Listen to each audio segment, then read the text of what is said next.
Hello friends, welcome back to our channel Socio Friendly. Sreenarayana Guru open യൂണിവേഴ്സിറ്റിയിലെ MA സോഷ്യോളജിയിലെ second സെമിസ്റ്ററിലെ ഒരു പേപ്പറാണ് റിസർച്ച് മെത്തേഡ്സ് ഇൻ സോഷ്യോളജി. അതിൽ ആദ്യത്തെ ബ്ലോക്കിലെ ഫസ്റ്റ് യൂണിറ്റാണ് നമ്മളിന്ന് ഡിസ്കസ് ചെയ്യുന്നത്, nature of quantitative research methods.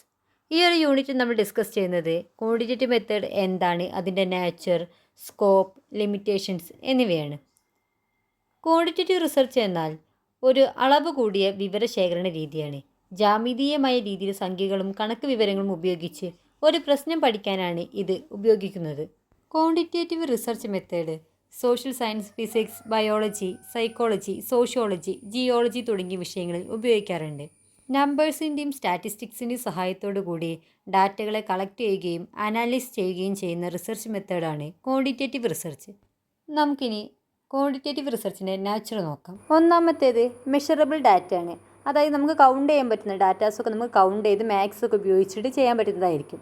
രണ്ടാമത്തേത് സയൻറ്റിഫിക് അപ്രോച്ചാണ്. ശാസ്ത്രീയ രീതികൾ ഉപയോഗിച്ചാണ് ക്വാണ്ടിറ്റേറ്റീവ് റിസർച്ചിൽ പഠനങ്ങൾ നടത്തുന്നത്. മൂന്നാമത്തേത് സർവേകളൊക്കെയാണ് ഇതിൽ യൂസ് ചെയ്യുന്നത്. ചോദ്യാവലികൾ, ഓൺലൈൻ ഫോം എന്നിവയിലൂടെയാണ് ഡാറ്റകൾ കളക്ട് ചെയ്യുന്നത്. അടുത്തത് ക്വാണ്ടിറ്റേറ്റീവ് റിസർച്ച് ഒബ്ജക്റ്റീവാണ്, സബ്ജക്റ്റീവ് അല്ല. അതായത് വസ്തുനിഷ്ഠത ഉണ്ടായിരിക്കും. റിസർച്ചറുടെ ഒരു സ്വാധീനവും ഈ ഒരു റിസർച്ചിനെ ബാധിക്കുകയില്ല. അഞ്ചാമത്തേത് സ്റ്റാറ്റിസ്റ്റിക്കൽ വിശകലനം. അതായത് ശേഖരിച്ച ഡാറ്റകളെ സ്റ്റാറ്റിസ്റ്റിക്സിലൂടെയാണ് വിശകലനം ചെയ്യുന്നത്. മീൻ, മീഡിയൻ, കോറിലേഷൻ എന്നിവയൊക്കെ യൂസ് ചെയ്തിട്ട് ഇതിനെ വിലയിരുത്തുന്നു. നമ്മളിനി ഈ യൂണിറ്റിൽ നോക്കുന്നത് ലിമിറ്റേഷൻസ് ഓഫ് ക്വാണ്ടിറ്റേറ്റീവ് റിസർച്ചാണ്. ഒന്നാമത്തേത് ആഴത്തിലുള്ള വിവരങ്ങൾ ഇതിൽ ലഭ്യമല്ല. രണ്ടാമത്തേത് മനുഷ്യൻ്റെ അനുഭവമൊന്നും ഇതിൽ നമുക്ക് പഠിക്കാനോ ഇതിൽ വിലയിരുത്താനോ ഒന്നും സാധിക്കുകയില്ല. മൂന്നാമത്തേത് കൃത്രിമത്വം. അതായത് പരീക്ഷണ മുറികൾ കൃത്രിമമായിരിക്കാൻ സാധ്യതയുണ്ട്, യഥാർത്ഥ ജീവിതം പ്രതിനിധീകരിക്കുന്നില്ല. നാലാമത്തേത് വ്യാഖ്യാനം പ്രതിബന്ധിതമാണ്. അതായത് ഡാറ്റയുടെ അർത്ഥം ശരിയായി മനസ്സിലാക്കുന്നതിന് കൂടുതൽ മാനുഷിക കാഴ്ചപ്പാട് ആവശ്യമാണ്. അത് ഇതിലില്ല. അടുത്ത ടോപ്പിക്കാണ് ഇവാലുവേഷൻ റിസർച്ച്. ഇവാലുവേഷൻ റിസർച്ച് എന്ന് പറഞ്ഞത് ഒരു പദ്ധതിയുടെ അല്ലെങ്കിൽ പരിപാടിയുടെ നയത്തിൻ്റെ അല്ലെങ്കിൽ ഉൽപ്പന്നത്തിൻ്റെ പ്രഭാവവും ഫലപ്രാപ്തിയും വിലയിരുത്തുന്ന ഗവേഷണ രീതിയാണ്. അതായത് ഒരു പ്രോഗ്രാം, ആ പ്രോഗ്രാമിന് ലക്ഷ്യങ്ങളുണ്ടോ, ആ ലക്ഷ്യങ്ങൾ അത് നേടിയിട്ടുണ്ടോ, അത് അതിനെ ഇവാലുവേറ്റ് ചെയ്യുക, അതിനെ വിലയിരുത്താം ഒരു പ്രോഗ്രാമിനെ. അതാണ് ഈ ഇവാലുവേഷൻ റിസർച്ചിലൂടെ നടക്കുന്നത്. ഇവിടെ ഒരു ഉദാഹരണം പറയുന്നുണ്ട്. സർക്കാർ ഒരു സൗജന്യ ഭക്ഷണ പദ്ധതി വിദ്യാലയങ്ങളിൽ ആരംഭിച്ചാൽ അതിൻ്റെ ഭാഗമായി കുട്ടികളുടെ ഹാജർ വർദ്ധിച്ചോ എന്ന് മനസ്സിലാക്കാനായി ഇവാലുവേഷൻ റിസർച്ച് നടത്താം. നമുക്ക് 3 ടൈപ്പ് ഓഫ് ഇവാലുവേഷൻ നോക്കാം.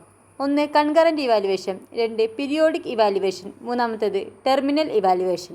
കൺകറൻറ്റ് ഇവാലുവേഷൻ എന്നത് ഒരു പ്രോഗ്രാം നടന്നുകൊണ്ടിരിക്കുമ്പോൾ അതിനെ ഇവാലുവേറ്റ് ചെയ്യുന്നതിനെയാണ്. രണ്ടാമത്തേത് പീരിയോഡിക് ഇവാലുവേഷൻ. ഇത് സൂചിപ്പിക്കുന്നത് ഒരു നിശ്ചിത കാലയളവിൽ ഒരു നിശ്ചിത പീരീഡിനുള്ളിലുള്ള കാര്യങ്ങളെ വിലയിരുത്തുന്നത്. മൂന്നാമത്തേത് ടെർമിനൽ ഇവാലുവേഷൻ. ഇതിലൂടെ പറയുന്നത് ഒരു പ്രോഗ്രാം അത് കഴിഞ്ഞതിന് ശേഷം അതിനൊരു എൻഡിൽ കിട്ടുന്ന ഒരു ബെനിഫിറ്റ് ഉണ്ട്. ഒരു വർക്ക് കഴിഞ്ഞതിന് ശേഷം അതിന് ലഭിക്കുന്ന അതിലൊരു ഫലം, അതിനെ വിലയിരുത്തുന്നതാണ് ടെർമിനൽ ഇവാലുവേഷൻ. ഈ ഒരു യൂണിറ്റിൽ അവസാനമായി നോക്കാനുള്ളത് എന്താണ് പ്രോഗ്രാം ഇവാലുവേഷൻ എന്നതാണ്. ഒരു പ്രോഗ്രാം എങ്ങനെ പ്രവർത്തിക്കുന്നു, അതിൻ്റെ ഫലങ്ങൾ എന്തൊക്കെയാണ്, ഭാവിയിൽ എങ്ങനെ അതിനെ മെച്ചപ്പെടുത്താം എന്നൊക്കെയാണ് പ്രോഗ്രാം ഇവാലുവേഷനിലൂടെ കണ്ടെത്താൻ കഴിയുന്നത്. ഇതോടെ ഈ ബ്ലോക്കിലെ ആദ്യത്തെ യൂണിറ്റ് കഴിയുകയാണ്. ഇതിൽ നമ്മൾ ഡിസ്കസ് ചെയ്തത് എന്താണ് ക്വാണ്ടിറ്റേറ്റീവ് റിസർച്ച്, അതിൻ്റെ സ്കോപ്പ്, ലിമിറ്റേഷൻസ്, നാച്ചർ എന്നിവയാണ്. അത് കഴിഞ്ഞ് നമ്മൾ നോക്കിയത് എന്താണ് ഇവാലുവേഷൻ റിസർച്ചും പ്രോഗ്രാം റിസർച്ചും. അടുത്ത് നമ്മൾ സെക്കൻഡ് യൂണിറ്റ് വരുന്നത് സാമ്പിളിംഗ് ആണ്. അത് നമുക്ക് നെക്സ്റ്റ് വീഡിയോയിൽ പറയാം. ഈ ഒരു ക്ലാസ് ഉപകാരപ്രദമാവുകയാണെങ്കിൽ തീർച്ചയായും ലൈക്ക് ചെയ്യുക. കൂടുതൽ വീഡിയോയ്ക്കായി ചാനൽ സബ്സ്ക്രൈബ് ചെയ്യുക. നിങ്ങളുടെ ഫ്രണ്ട്സിനും ഷെയർ ചെയ്യുക. താങ്ക്